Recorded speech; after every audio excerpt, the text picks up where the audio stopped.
Doctor साहब आएंगे। हाँ जी डॉक्टर साहब क्या कहना चाहेंगी? हेलो। मैं आज सिर्फ बहुत छोटी सी बात करूंगी। आपने अभी 2 कॉल्स पहले एक चीज कही थी जिससे मेरा ब्लड प्रेशर बहुत बढ़ गया। ओहो। तो उसको डिक्रीज करने के लिए ओहो।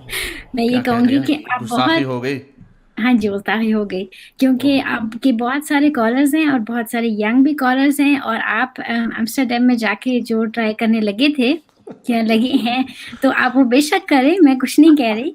मगर आपको अपने व्यूअर्स को सिर्फ ये बताना होगा कि जो कैनबिस या लिखा आप ना। जो भी उसे इंग्लिश में कहेंगे, उससे जो है हेल्थ प्रॉब्लम्स हो सकती हैं, स्पेशली अगर आप ज्यादा मतलब एडिक्ट हो जाएं। और एडिक्ट आप इससे हो सकते हैं, और सबसे बड़ी उसमें आएगी मेंटल हेल्थ। उसमें आपको एडिक्ट होने का और भी चीज़ों से एडिक्ट होने का रिस्क बढ़ जाता है, जैसे कि सिगरेट पीना और साइकोटिक इलनेस, स्पेशली अगर आपके फैमिली में जेनेटिकली है शिज़ोफ्रेनिया और ऐसी चीज़ें, तो फिर उससे मेमोरी और कॉग्निशन प्रॉब्लम्स और साइकोटिक इलनेस बहुत ज़्यादा उसका रिस्क बढ़ जाता है। मैं सिर्फ आपको इतना कहना है, मैं क्योंकि ये काफ़ी यूज़ करती हूँ अपने पेशेंट्स के लिए, कैंसर स्पेशलिस्ट के तौर पे।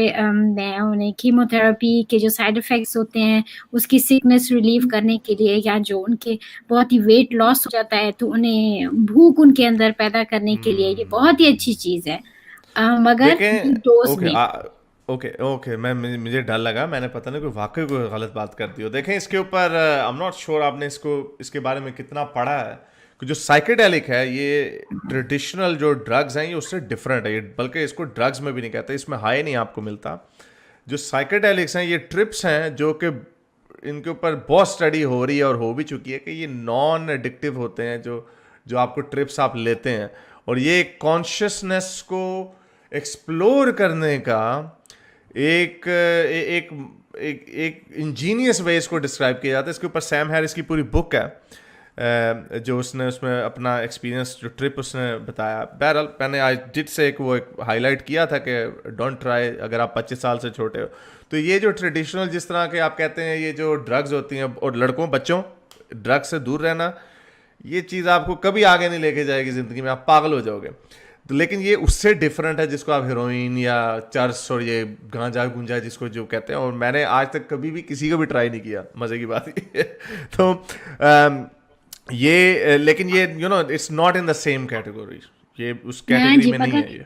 आपको तो वो एम्स्टरडेम में अपने प्योर फॉर्म में मिल जाएगी जिसमें आपको सिर्फ श्रूम्स कॉन्शियसनेस जो है, हाँ, होगी। हाँ वो मगर मगर दूसरे लोग शायद इसको गलत समझे और वो कुछ और फिर ट्राई कर लें इसके हाँ नहीं वो बजाय। ये लुक मैंने वो यही कहा, मुझे नहीं पता पाकिस्तान में उनको क्या मिले ना, तो yes please don't try this at home. मेरा एक पेशेंट था, वो उसे एक्चुअली क्या कहते हैं, ब्रेन ट्यूमर था।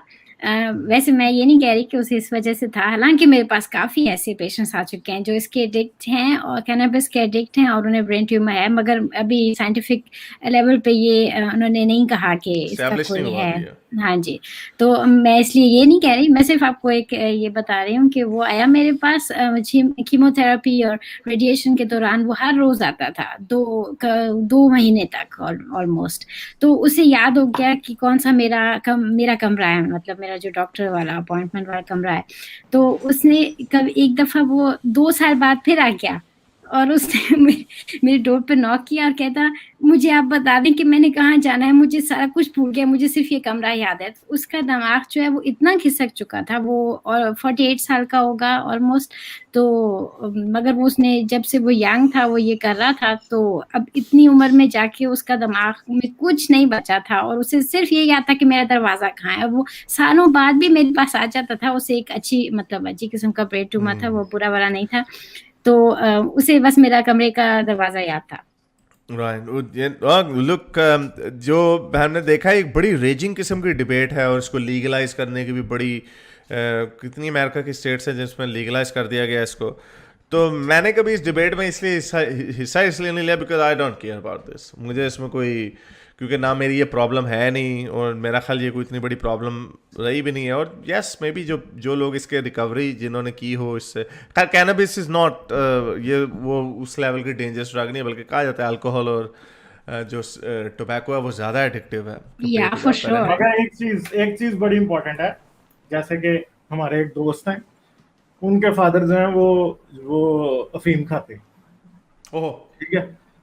अफीम खाने का इशू क्या हुआ उनके साथ कि अब अफीम जो है वो भी रियल नहीं मिलती, वो उसमें क्या वो होता डाल है? देते हैं, उसमें डाल देते हैं दूसरे ड्रग्स, नींद के और दूसरे किस्म के।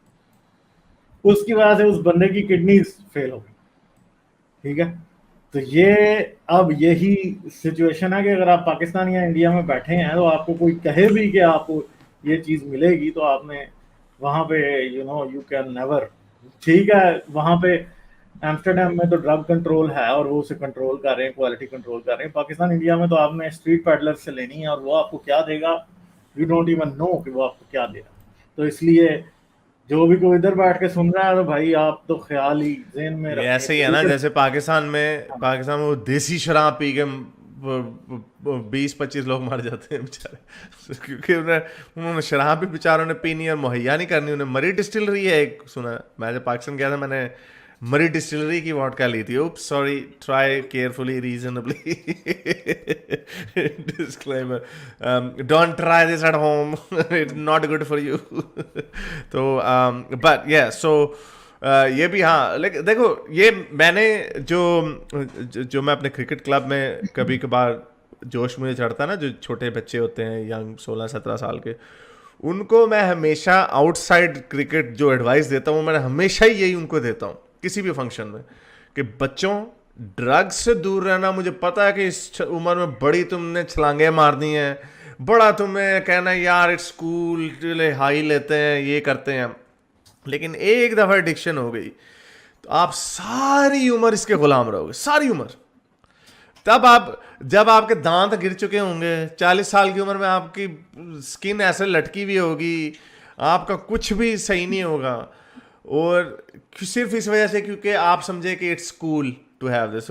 ये याद रखना बच्चों, दुनिया की और मजे होंगे ना, मैं आपको हमेशा इनकरेज करूंगा जहाज से छलांग मार दो पैराशूट पहन के बंजी जंपिंग कर लो, इस तरह के और शौक कर लो, लेकिन ड्रग्स में ना पड़ना एक वाकई एक बड़ी मंशियात जो है, ये वाकई एक बड़ी खतरनाक चीज़ है। इससे आपकी ज़िंदगी, आप कंट्रोल में नहीं अपनी ज़िंदगी को ला सकेंगे।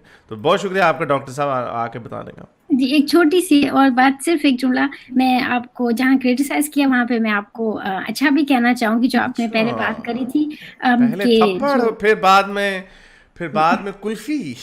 ऐसे ही होता है।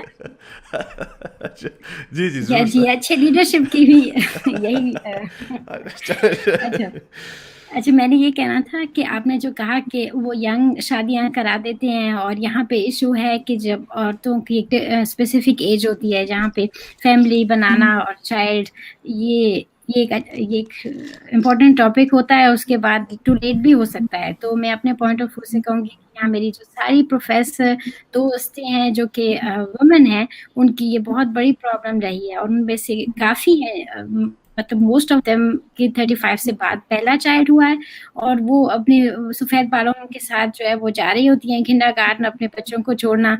तो हाँ, ये सही है, मगर फर्टिलिटी सेंटर की भी काफ़ियों को हेल्प लेनी पड़ती है। तो ये वाकई बहुत इम्पोर्टेंट है कि आप उस उम्र का हिसाब करें, और ये ना कहें कि हाँ मैं बहुत मॉडर्न हो गया हूँ, तो हो गई हूँ और मुझे अब टाइम चाहिए, और ऐसे। ये बहुत ज़रूरी है कि 20 और 30 के दरमियान आप इस बारे में कम से कम सोचें। मगर अगर आपने जल्दी शादी करनी है तो फिर जो है, मैं अपने ये मुसलमान बहन भाइयों को पाकिस्तान में कहूँगी कि आपको चाहिए कि आप अपनी जो औरतें हैं जिनको आपने यंग मैरी किया है, आप उनकी एजुकेशन को आगे बढ़ाएं, क्योंकि उससे उनकी ज़िंदगी ख़त्म नहीं हुई। उनका सिर्फ एक इम्पॉर्टेंट इशू था जो कि उन्होंने सॉल्व करना है एक स्पेसिफिक एज में। इसका ये नहीं मतलब कि वहाँ से उनकी लाइफ का एक टर्निंग पॉइंट आ गया है।